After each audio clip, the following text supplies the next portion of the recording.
네, 안녕하세요. 학생 여러분. 오늘도 사회 수업 재미나게 시작해 봅시다.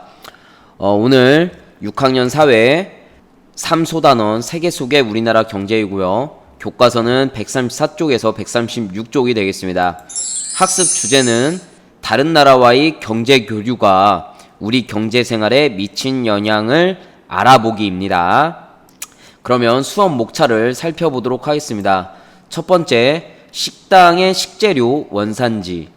두 번째, 다른 나라와의 경제적 교류로 변화된 우리의 생활 모습들. 세 번째, 개인과 기업에 미친 영향. 이런 순서로 학습을 하겠습니다. 자, 교과서 134쪽에는 현준이가 어머니와 같이 식당에서 밥을 먹으면서 원산지 표시판을 보고 다른 나라와의 경제 교류로 인해서 달라진 식생활의 모습을 보여주고 있습니다. 현준이가 우리가 먹는 음식의 재료가 다양한 국가에서 수입되는군요 라고 이야기하고 있고, 어머니는 요즘에는 다른 나라와의 경제 교류가 활발해지면서 식재료의 원산지가 다양해졌단다. 한 가지 음식에도 여러 국가에서 수입한 재료들이 들어가 있지 라고 이야기하고 있습니다. 한번 볼까요? 삼겹살의 품목은 돼지고기가 되겠죠. 원산지는 칠레산, 그러니까 칠레산 삼겹살인 거죠. 그 다음에 갈비탕에 들어가 있는 쇠고기는 오스트레일리아, 즉 호주산 쇠고기가 들어가 있고, 닭 볶음탕에는 이제 브라질산 닭고기가 들어가 있습니다. 그 다음에 고등어구이 조림은 고등어가 이제 재료가 될 텐데 노르웨이산 고등어가 들어간다고 하네요. 그 다음에 김치찌개는 고춧가루는 중국산 고춧가루를 사용한다고 하네요. 그 다음에 쌀은 국내산 대한민국의 쌀로 밥을 이렇게 준다고 하네요. 그래서 이 원산지 표시 제도가 실은 1991년도에 도입이 되었습니다. 원산지 표시 제도를 도입하게 된 것은 농수산물 및 그 가공품의 원산지 표시를 의무화한 제도로서 1991년도에 도입되었는데, 특히 명절에 국내산과 다른 나라산, 특히 중국산하고 이제 고춧가루나 이런 것들이 다르거든요. 품질도 다르고 가격에서 달라요. 근데 국내산으로 속여 파는 그런 좀 못된 상인들이 있다는 거죠. 그래서 이 원산지를 표시하게끔 되어 있습니다. 그 다음에 이 원산지를 국내산이 아닌데 국내산으로 불법으로 표기하면 벌금형에 처해진다거나 심지어는 교도소에 갈 수도 있습니다. 굉장히 정확하게 그 원산지를 표시를 해야 됩니다. 왜냐하면 이 원산지 표시 방법도 결국에는 농수산물 법률로 시행하는 거기 때문에 꼭 이거를 잘 지켜야 되겠습니다. 자, 이번에는 135쪽으로 넘어가도록 하겠습니다. 다른 나라와의 경제적 교류로 변화된 우리의 생활 모습들인데요.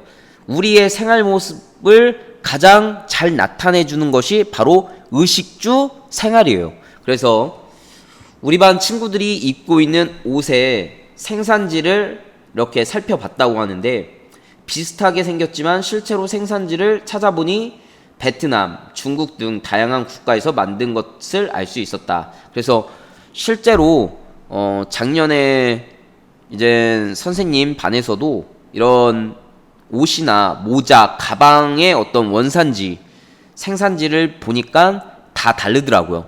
베트남 혹은 차이나 아니면 말레이시아 뭐 이런 국가들이 많았고, 또 뭐 대한민국도 있었고요. 또 미국도 있었고 뭐 이렇게 다양했습니다.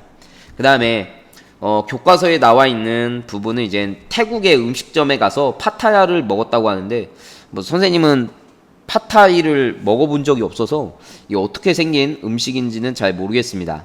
좀 이따가 선생님이 한번 검색을 해봐야 되겠어요. 그래서 예전에는 태국 음식을 먹으려면 정말 태국이라는 나라에 가야 됐어요. 물론 해외여행도 쉽지 않았습니다. 그렇지만 요즘에는 태국 음식이라든가 베트남 쌀국수 이런 것들 시내에 나가면 그 가게가 있기 때문에 먹을 수 있죠. 그 다음에 열대과일 망고를 먹었다고 하는데 예전에 선생님이 초등학교 중학교 때 다닐 때만 하더라도 이런 망고 같은 거는 잘 먹기 힘들었어요. 망고 말고 뭐 바나나나 파인애플 같은 경우는 먹었지만 망고 같은 경우에는 많이 먹었던 적이 별로 없어요. 정말 경제 교류가 활발히 되면서 들어오게 된 과일 같습니다. 그 다음에 외국의 기업의 가구 전시장을 보니까 외국 가정에 온 느낌이 들었다. 그래서 우리나라에 짓는 지금 아파트나 주택의 내부 구조도 점점 외국과 점차 비슷해지고 있죠. 정말 우리나라 전통 한옥, 그러한 한옥집은 요즘 보기가 쉽지 않아요. 경복궁 위에 있는 북촌마을 이런 데서나 좀 한옥집을 볼 수 있고, 또 전주 한옥마을 가야 좀 이런 볼 수 있고, 요즘 최근에 이제 아파트나 주택의 내부 구조를 보면 예전 우리의 집들의 모습을 보기가 힘들죠. 여가 생활이 나와 있는데, 여가 생활, 즉 미국에서 만든 만화 영화를 영화관에 가서 가족들끼리 봤다라는 겁니다. 그래서 이런 영화 같은 것도 서로 경제적으로 교류를 하고 있으니까 다른 나라에서 만든 영화를 볼 수 있는 거예요. 자, 이번에는 교과서 136쪽으로 넘어가도록 하겠습니다. 자, 교과서 136쪽에는 이제 개인적인 측면과 기업적인 측면에서 이런 경제 교류가 미친 영향에 대해서 설명해 주고 있습니다. 먼저 개인 측면입니다. 다른 나라와의 교류가 활발해지면서 외국 기업에서 일자리를 얻는 등 개인의 경제활동 범위가 넓어졌다. 또 소비자로서 전 세계의 값싸고 다양한 물건을 선택할 수 있는 기회가 늘어났다 라고 설명되어 있습니다. 자, 이제는 외국 기업에 가서 일하는 사람들이 많아지고 있어요. 외국 기업도 우리나라에 많이 들어와 있고요. 뭐 스타벅스라든가 아니면 뭐 테슬라도 결국에는 공장이 우리 대한민국에 만들 거라고 지금 말이 오고 가고 있잖아요. 그 다음에 또 뭐 나이키 매장 뭐 이런 외국 기업들이 우리 대한민국에 많이 들어와 있습니다. 또 소비자 입장에서는 아무래도 그 다양한 제품들을 내가 선택할 수 있는 폭이 늘어나면 더 저렴하게 살 수 있는 것 같아요. 그러니까 서로 기업이 우리나라 기업만 경쟁하는 게 아니라 다른 나라의 기업과도 경쟁을 하다 보니까 이젠 가격은 싸면서 품질 좋은 제품들이 많아지고 있죠. 그래서 이와 관련된 동영상을 한번 보도록 하겠습니다. 굉장히 좀 짤막한 동영상입니다. 이번 채용박람회에는 24개 글로벌 금융사와 26개 글로벌 기업이 참여해 우수한 인재 찾기에 나섰습니다. 외국계 기업이 대부분 상시 채용으로 이루어지다 보니 글로벌 기업을 꿈꾸는 취업 준비생들에게 이번 박람회는 매우 소중한 기회입니다. 네, 많은 젊은 사람들이 이제 취업을 하려고 이제 입사 지원서를 제출하죠. 근데 이제 예전에는 우리나라 기업에만 입사 지원서를 냈다면 이제는 다국적 기업이라고 해서 어떤 기업이 이제 국가에 소속되어 있는 게 아니에요. 그러니까 세계 여러 나라의 그 기업의 공장이라든가 지점이 있기 때문에 다국적 기업이 점점 많아지고 있거든요. 그래서 그러한 기업에 이제 입사 지원서를 내고 취직을 하려고 하는 사람들이 늘어나고 있는 거죠.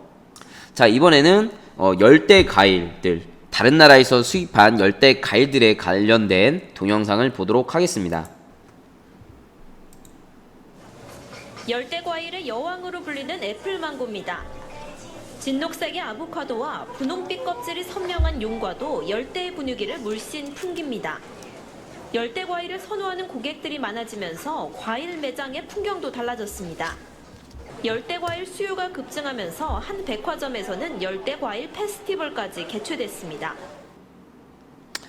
네, 아까 전에도 얘기했지만 그 망고 같은 거를 잘 볼 수 없었어요. 1990년대 초반만 하더라도 망고나 아보카도 이런 제품을 손쉽게 볼 수는 없었거든요.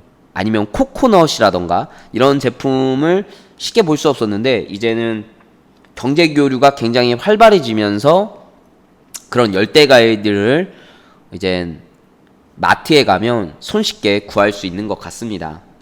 자, 이제는 기업적인 측면에서 한번 살펴보도록 하겠습니다. 기업은 다른 나라와 경제 교류를 하는 과정에서 새로운 기술과 아이디어를 주고받을 수 있게 되었다. 또 다른 나라의 공장을 세워 그 나라의 값싼 노동력을 활용해 물건을 생산하고 제조 비용과 운반 비용을 줄일 수 있게 되었다라고 설명되어 있습니다. 자, 새로운 기술과 아이디어를 서로 기술 협약 같은 거를 맺고 있어요. 그래서 서로 윈윈 하려는 그러한 전략을 짜기도 합니다. 또 우리나라 그 노동력이 이젠 고품질, 그러니까 예를 들어서 고급 기술이 필요로 하는 그런 고급 인력화가 됐거든요. 그러다 보니까 아무래도 임금이 비싸요. 그러니까 이제 그 제조업체 같은 경우에는 동남아시아나 중국으로 이전을 해서 그러한 나라의 어떤 값싼 노동력을 활용해서 물건을 제조하고 있죠. 그래서 점점 우리나라의 제조업이 많이 이제 다른 나라로 이전해 가고 있습니다. 좀 안타까운 일이죠. 그렇지만 우리나라는 이제 고부가 가치 산업에 더 투자를 하는 거죠. 신발 만드는 공장이라든가 뭐 가발을 만드는 공장 이런 것들은 점점 사라지고 우리나라는 이제는 첨단 과학 기술을 활용한 고급 노동력을 활용해서 고부가 가치 산업에 매진을 하고 있는 거예요. 자, 일례로 또 이제 이렇게 새로운 기술과 아이디어가 중요해지면서 반대로 이런 산업 스파이들이 많이 늘어나고 있다고 해요. 뭐 10년 동안 우리가 그 기술을 계속 연구하고 그래서 특허를 낸 기술을 빼돌리는 사람들이 점점 증가하고 있다는 거죠. 기업에서. 그러니까 예전에는 그런 그 범죄가 없었다면 요즘에는 새로운 기술 이런 것들을 빼앗는 혹은 다른 나라로 돈을 받고 다른 나라로 그 기술을 빼돌리는 그런 산업 스파이들을 잡으려고 한다고 하더라고요. 예전에는 없던 그런 범죄도 늘어나고 있는 실정 같습니다. 자, 이와 관련된 동영상을 한번 살펴보도록 하겠습니다. 뭐 신재생 에너지 기술 교류와 관련된 동영상입니다. 이번 그린 에너지 엑스포에서는 회복세를 보이는 태양광 관련 기업들이 대거 참여하고 신재생 에너지 분야 석학과 전문가들이 연구 성과를 발표하는 포럼도 함께 진행됩니다. 대구시와 경상북도는 올해는 미래 에너지 산업으로 떠오르고 있는 에너지 저장 시스템과 관련한 참가 기업도 2배 가까이 늘었다고 설명했습니다.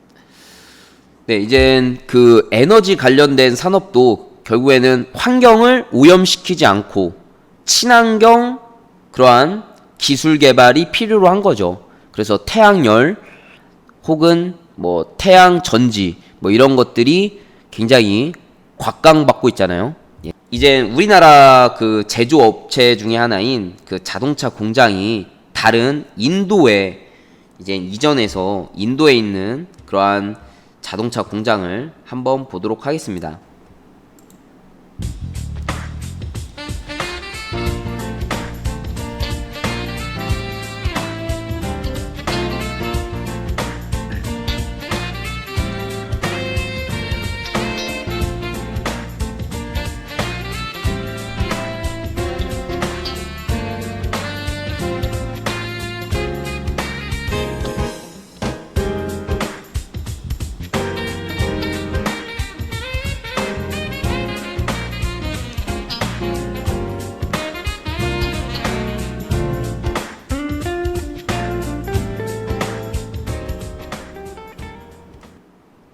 네, 너무 많은 그런 제조업체 공장들이 다른 나라로 이전을 하게 되면 이제 우리나라 사람들의 일자리가 그만큼 좀 줄어들기 때문에 너무 빨리 이렇게 이전을 되는 것은 좀 문제가 있는 것 같습니다. 자, 이제 어느덧 마무리 지을 시간이 왔네요. 자, 오늘은 다른 나라와 경제 교류를 하면서 우리 경제 생활에 미친 영향을 살펴봤습니다. 특히 의식주 생활에서의 변화, 그리고 여가 생활에서의 변화가 두드러지게 나타났는데요. 또한 경제 교류를 통해서 개인의 경제 생활과 기업의 경제 생활에도 많은 영향을 받았다는 것을 알 수 있었습니다. 자, 오늘은 이제 이렇게 마치도록 하겠고요. 다음 사회 수업 시간에 만나도록 하겠습니다. 오늘도 건강하고 행복한 하루 보내시기 바랍니다. 다음 시간에 만나요. 안녕!